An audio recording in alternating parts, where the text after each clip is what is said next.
This morning, we are taking you to Attawapiskat, but not the version outsiders see or the version that plays out in news headlines. This morning, we are bringing you an insider's look at the land our guest calls home. That insider is Juno-nominated musician Adrian Sutherland, and what you're looking at is his stunning view of the Northern Lights, taken just in the summer. Incredible. Sutherland is inviting readers into his life with the pages of a new memoir called The Work of Our Hands, a Cree meditation on the real world. And Adrian has joined us in studio this morning. Great to have you here. It's great to be here. Those pictures in real time are unbelievable. Yeah, they're amazing. I love that you shared them with us. Let's start first of all with your music, because you have released 5 albums. You've been nominated twice for a Juno. But what I want to go back to is what it was like to pick up a guitar for the very first time for you. You write about tuning it and how it felt in your hands. And you say the guitar itself was a teacher for you. So what did it teach you? Well, I think it teaches you to be disciplined and in a lot of ways. I think when I first picked up the guitar, it was always around because my mom played guitar, so that was my very first sort of lens into music was through my mom. So having a guitar around was always nice, and just, of course, I wasn't able to play it at a young age, but later as I got older, I started to learn how to play that thing. Did she teach you, or did you take lessons? My mom actually taught me to play certain things that she was able to, she used to rock out quite a bit on the guitar, so Nice. she showed me quite a few things, yeah. I love that that was what was passed on from your mom. Listen, your book paints a beautiful picture of what it's like living in Attawapiskat, and at least what it's like for you.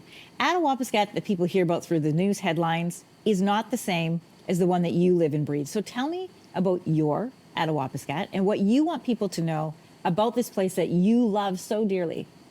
Well, I think if you look beyond the crisis and the chaos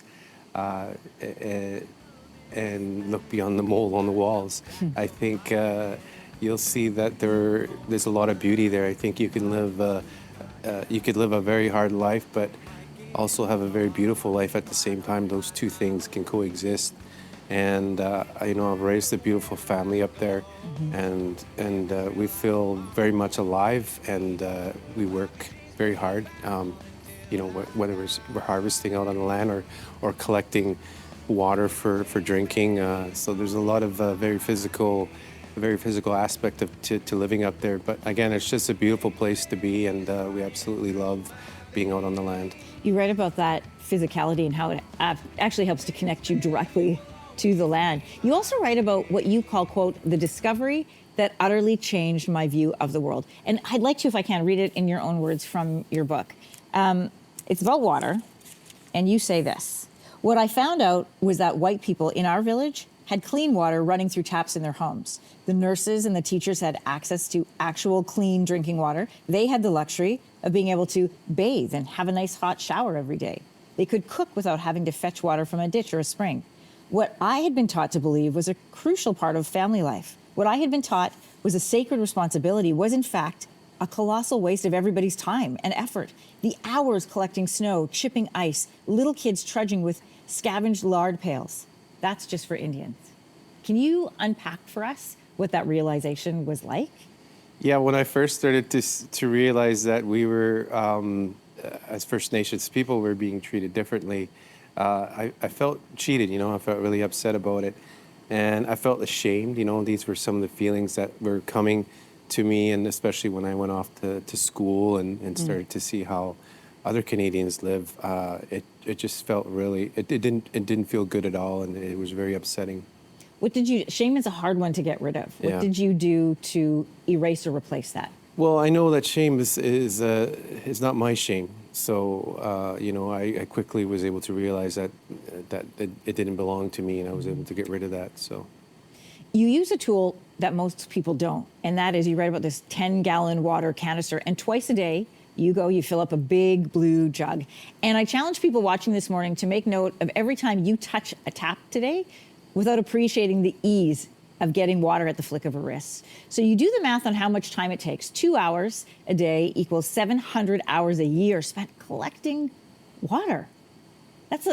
We don't have to think about that. You've done the math, and you wrote a beautiful piece in the Globe that talks about freedom and how often we mistake ease for freedom. It's beautiful reflection. No one would call life in Attawapiskat, including yourself, easy, but it is freedom for you. And tell me why it's so important for you that you even made the choice to raise your kids there.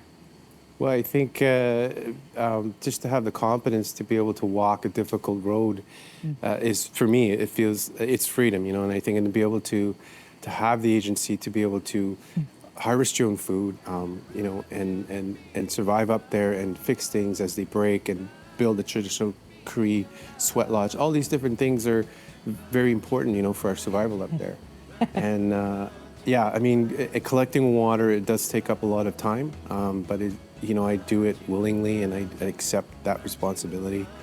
And yeah, it's a deep act of love. That's how I describe that feeling. Yeah, that was my next question. For you, there was this realization that you said associated with shame of realizing it's not the same for everybody. How have you messaged that to your kids?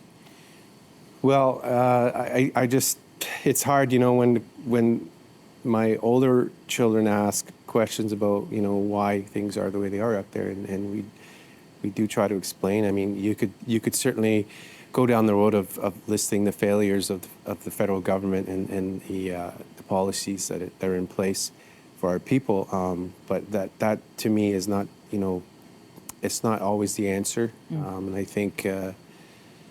You know, I always try to focus on the positive side of things and tell them that, you know, we're healthy, you know, we're doing really good as a family, and I think that's more important for us to focus on that. Thank you for sharing with us your beautiful family, your reflections, and your beautiful Attawapiskat. Appreciate you being here. Thank you. A reminder, Adrian's new book is called The Work of Our Hands.